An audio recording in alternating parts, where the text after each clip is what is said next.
ધારાસભ્ય ગોપાલ ઇટાલિયા તેમના મત વિસ્તારમાં કામો નથી થઈ રહ્યા, અનાજ ચોરી થઈ રહી છે, અનેક મામલા છે તે મામલો ઉઠાવે છે સંકલન બેઠકમાં અને ત્યારબાદ તે આખરી પ્રતિક્રિયા આપે છે।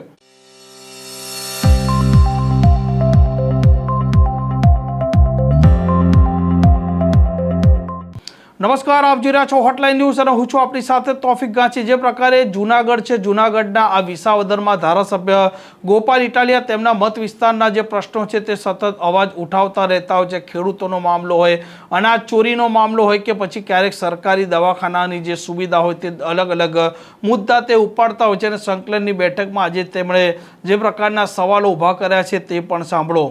વિસાવદર મત વિસ્તારના અને જૂનાગઢ જિલ્લાના કેટલાક મહત્વના મુદ્દાઓ બાબતે મેં આજે રજૂઆત કરી છે।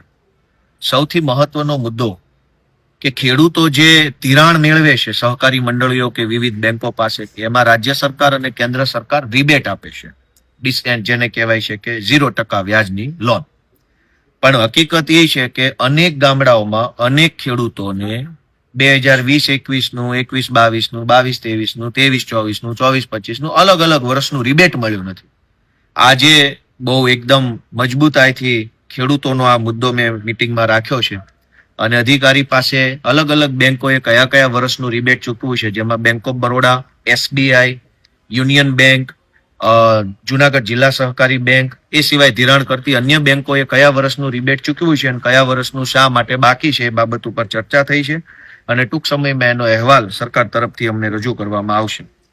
અમારા વિસાવદરના અલગ અલગ લગભગ 14 જેટલા ગામોમાં દુધાળા, માણંદિયા, રાજપરા, જાવલડી, જાંબુડી, મોટા કોટડા, મુંડિયા રાવણી, શોભાવડલા, લશ્કર, આ બધા ગામોમાં સરકારે ભૂદાનમાં અને સાંથણીમાં જે જમીન ફાળવી એ જમીનની ઉપર અનામત જંગલ જમીનની નોંધ લાગી ગઈ છે અને એના કારણે ખેડૂતોને મીટર નથી મળતા, ખેડૂતોને લોન નથી મળતી, ખેડૂતોને અનેક પ્રશ્ન પડે છે।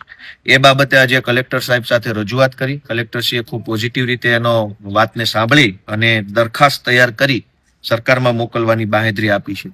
અમારા વિસાવદરનું હસનાપુર, જાંબુથાળા અને તાલાળા બાજુ શિરવાણિયા, સાદિયાવાવ, નેસ, આ તે બધા જે ગામડાઓ છે એ બધા ગામડાઓ અત્યારે સેટલમેન્ટના ગામો છે। દેશ આઝાદ થયો અને 75 વર્ષ થયા, હવે તો સેટલમેન્ટમાંથી આઝાદ કરી અને મહેસૂલી વિલેજ, ગ્રામ પંચાયત વાળું ગામ બનાવવાની મારી રજૂઆત જે છે લાંબા સમયથી, એમાં પણ આજે પોઝિટિવ આપણને રજૂઆતમાં પોઝિટિવ રિસ્પોન્સ સરકાર તરફથી, કલેક્ટરશ્રી તરફથી મળ્યો છે। આ સિવાય જુનાગઢ ભેસાણ રોડ લાંબા સમયથી બની રહ્યો છે, ચોમાસું માથા ઉપર છે, તો જુનાગઢ ભેસાણ રોડ બાબતે, બિલખાથી ખંભાળિયા સુધીનો જે પટ્ટો છે એના બાબતે, બિલખાથી બેલાનો નવો રોડ બન્યો એની સાઇડ શોલ્ડર ભરવા બાબતની રજૂઆત હતી અને બગડુ ગામે દીપડા દરવાજા પાસે નદી ઉપર જે બ્રિજ બને છે એનો એપ્રોચ, માટીનો એપ્રોચ બનાવવાની જે રજૂઆત હતી એ અલગ અલગ રજૂઆતો પણ આજે R&B ના અધિકારી સાથે ચર્ચા થઈ અને એમાંથી ઘણા બધા કામો જે છે એ પૂર્ણતા તરફ આગળ વધી રહ્યા છે। આ સિવાય એક બહુ મહત્વનો મુદ્દો કે સરકાર એમ કહે છે કે ભાર વગરનું ભણતર, પણ ભણતર પુસ્તક વગરનું થઈ ગયું છે। આજે મેં મુદ્દો ઉપાડ્યો, શિક્ષણ વિભાગના સાહેબો જે છે એ જવાબ ન આપી શક્યા। સત્ર ચાલુ થયું, શાળા ચાલુ થઈ ગઈ, એને મહિનો પૂરો થવાયો, અનેક વિષયના પુસ્તકો હજુ સુધી સ્કૂલ સુધી કે વિદ્યાર્થી સુધી પહોંચ્યા નથી। બાલ મંદિર, બાલ વાટિકા, ધોરણ 1 અને ધોરણ 2 ના પુસ્તકો જુનાગઢ જિલ્લામાં અનેક જગ્યાએ આવ્યા નથી।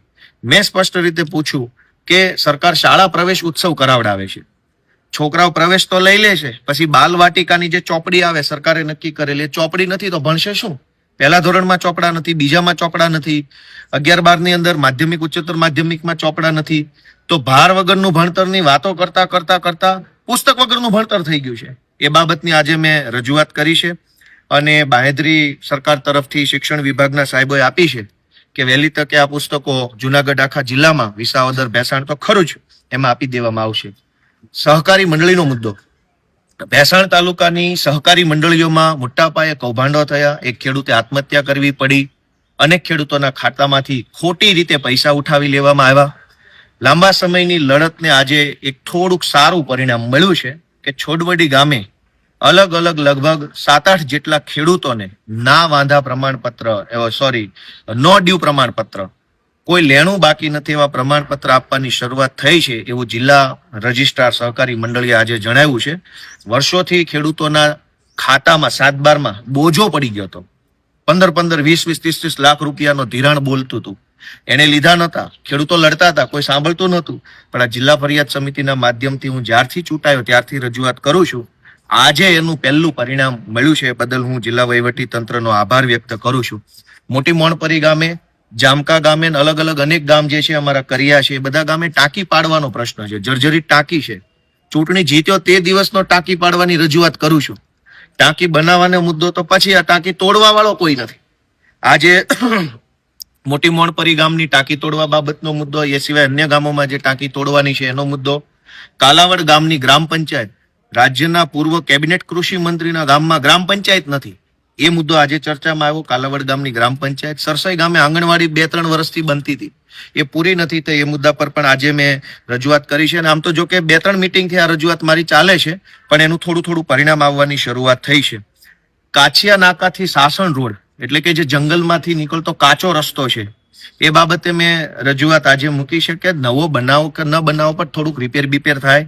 નવો બને તો વધારે સારું. કેવી રીતે એની વન વિભાગમાં સ્ટેટ વાઇલ્ડ લાઇફ બોર્ડ સમક્ષ દરખાસ્ત કરવી.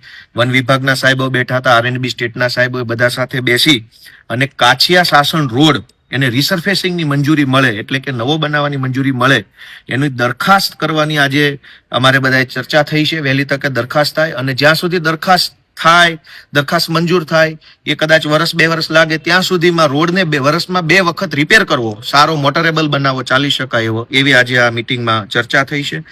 અને સૌથી એક મહત્વનો મુદ્દો, એનું પણ આજે બહુ સારું નિરાકરણ આવ્યું છે. લગભગ 20 વર્ષ જૂનો પ્રશ્ન, વિસાવદર તાલુકાના કુબા રાવણી ગામનો. કુબા ગામના તલાટી મંત્રીએ 2006માં સરકારી રેકર્ડનો નાશ કરી નાખ્યો. એના કારણે ખેડૂતોને બહુ તકલીફ પડતી હતી. ખેડૂતોની અલગ અલગ હકપત્રકની નોંધો છે એ મળતી નહોતી, જેના કારણે ટાઇટલ ક્લિયર નહોતું થતું, ઉત્તરોત્તર નોંધો નહોતી મળતી, વેચાણ કરવું, ગીરો મૂકવું, લોન લેવી, ઘણી તકલીફ પડતી હતી, કોઈ નોંધ મળતી નથી. 20 વર્ષથી ખેડૂતો હેરાન થતા હતા. હું ચૂંટણી જીત્યો ત્યારે પહેલી આ ફરિયાદ મિટિંગમાં મુદ્દો રજૂ કરતા આજે 1 વર્ષના અંતે હું ખુશી સાથે કહી શકું કે 500 કરતા પણ વધુ મિસિંગ નોંધ, ગુમ થઈ ગયેલી નોંધ મેળવી લેવાય છે. અને આજની મિટિંગમાં એનો અમને રેકોર્ડ આપ્યો. લગભગ 950 જેટલી નોંધ ગાયબ થઈ ગઈ હતી 2006માં. હકપત્રક નંબર 6માં જે નોંધ આવે, 950 નોંધોમાંથી 20 વર્ષ પછી હવે અત્યારે 500 જેટલી નોંધ મામલતદાર શ્રી અને કલેક્ટર શ્રીએ શોધી કાઢી છે, અને એનું રેકોર્ડ બનાવશે એવી એમણે બાંહેધરી આપી છે.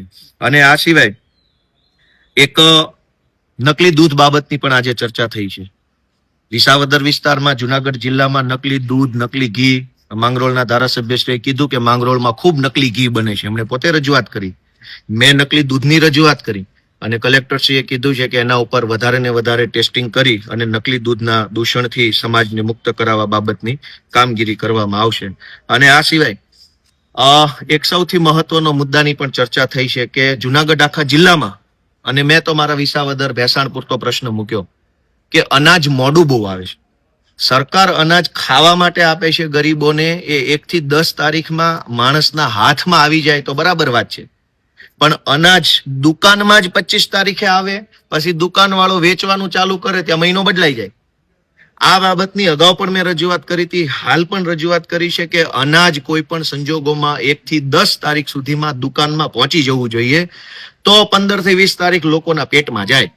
તો આજે એ બાબતની રજૂઆત કરી છે. અને બીજું કે જે ગામમાં દુકાન બંધ થઈ ગઈ હોય અને ચાર્જમાં દુકાનો આપેલી હોય, એ ચાર્જમાં આપવાના બદલે દરેક ગામમાં સરકારના નિયમ પ્રમાણે દુકાન ચાલુ થાય તો લોકોને ફાયદો થાય. કેમ કે ચોમાસું માથા ઉપર છે, ઘણા રસ્તાઓ ખરાબ થશે, પાણીની તકલીફ થશે, ઘણી બીજી સમસ્યા આવશે, તો લોકો બાજુના ગામમાં અનાજ લેવા કેવી રીતે જાય?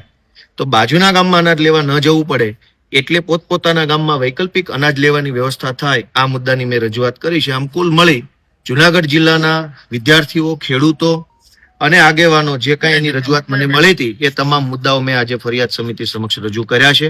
અને ઘણા મુદ્દાઓનું ખરેખર સારું નિરાકરણ આવ્યું છે. એ બદલ હું જિલ્લા વહીવટી તંત્રનો આભાર વ્યક્ત કરું. આ પ્રકારના સમાચાર માટે હોટલાઇન ન્યૂઝ ચેનલને લાઇક, શેર અને સબસ્ક્રાઇબ કરવાનું ભૂલતા નહીં. નમસ્કાર. આવા પ્રકારના વિડીયો તમને જોવા ગમતા હોય તો હોટલાઇન ન્યૂઝ ચેનલને લાઇક, શેર અને સબસ્ક્રાઇબ કરો.